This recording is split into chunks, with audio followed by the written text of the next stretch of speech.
YS Vivekananda Reddy మాజీ PA MP Avinash Reddy సన్నిహితుడు కృష్ణారెడ్డిని కడప జిల్లా పోలీసులు ప్రశ్నిస్తున్నారు. వైఎస్ వివేక హత్య కేసులో నాటి సీబీఐ విచారణాధికారి రామ్ సింగ్ పై కృష్ణారెడ్డి ప్రైవేట్ కేసు పెట్టారు. దీంతో ఆ కేసులో కృష్ణారెడ్డిని విచారిస్తున్నట్లు తెలుస్తోంది. కృష్ణారెడ్డి తరపు లాయర్ల సమక్షంలోనే పోలీసులు ప్రశ్నిస్తున్నారు. కృష్ణారెడ్డి వాంగ్మూలాన్ని వీడియో రికార్డు చేస్తున్నారు.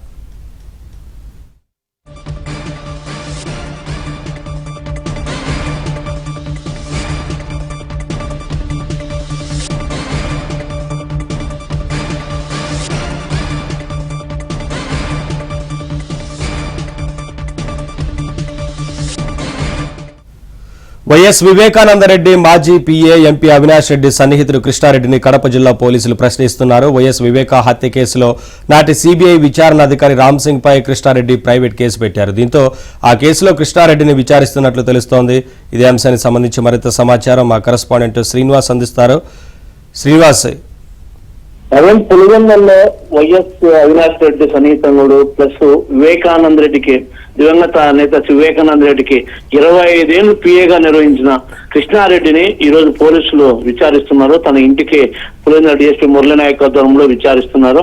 ఈ కేసుకు సంబంధించి అప్పట్లో ఆ విచారణ అధికారిగా ఉన్న సిబిఐ విచారణ అధికారి ఉన్న రామ్ సింగ్ అప్పట్లో ఇతన్ని వేధించాడని పదే వేధిస్తూ అతనికి అనుకూలంగా ప్లస్ ఎవరైతే క్యాండిడేట్ సునీతారెడ్డి వాళ్ళ ఫ్యామిలీకి అనుకూలంగా చెప్పమని రామ్ సింగ్ విచారణాధికారి రామ్ సింగ్ తనను వేధిస్తున్నారని చెప్పి అప్పట్లో ప్రైవేట్ కేసు వేయడం జరిగింది పులివెందుల కోర్టులో.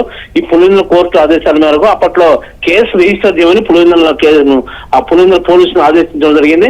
అయితే ఈ కేసు అప్పట్లో జరిగిన విషయం ఏంటంటే ఇతను మొత్తం కృష్ణారెడ్డి అనే వ్యక్తి దాదాపు 25 ఏళ్ళు అంటే ప్రధాన పిఏ వివేకానంద రెడ్డికి ఇతనే ఉండేవాడు. సో ఇతను పదే మెయిన్ క్యాండిడేట్ కాబట్టి విచారించాల్సిన అవసరం ఉంది. మరొకటి ఇక్కడ కీలక అంశం ఏంటంటే ఇతను జగన్ గవర్నమెంట్ వచ్చిన తర్వాత 25 ఏళ్ళు వీళ్ళ దగ్గర ఉన్న క్యాండిడేట్ ఒక్కసారిగా అవినాష్ జగన్ వాళ్ళ గ్రూప్ లోకి వెళ్ళడం జరిగింది.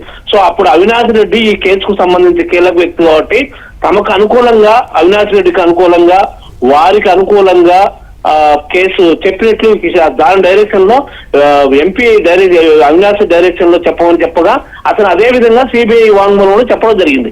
సో అయితే సిబిఐ వందలాది మందిని తెలుగు రాష్ట్రాల్లో విచారించిన నేపథ్యంలో కృష్ణారెడ్డిది పదే అబద్ధం అనేది సిబిఐకి అర్థమైపోయింది. సో ఈ నేపథ్యంలో అతన్ని పదే పిలిచాల్సింది వచ్చింది అని అప్పుడు రామ్ సింగ్ వివరణ కూడా ఇవ్వడం జరిగింది. సో ఇతనికి అతను ఆరోపణలు ఏంటంటే నన్ను పదే వేధించి అనుకూలించి వాళ్ళకు అనుకూలంగా అంటే సిబిఐకి అనుకూలంగా వీళ్ళకి రాజశేఖర రెడ్డి కానీ సునీత గాని వాళ్ళ ఫ్యామిలీకి అనుకూలంగా చెప్పమని ఆ ఫ్యామిలీ మాట వింటూ సిబిఐ నన్ను వేధిస్తానని చెప్పి కేసు వేధించారు. సో ఈ నేపథ్యంలో ఈమె డాక్టర్ సునీత హైకోర్టుకు వెళ్ళడం జరిగింది.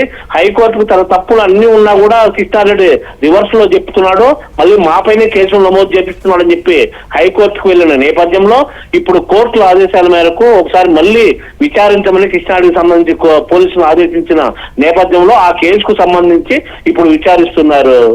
Naveen, thank you Srinivas, thanks for the updates.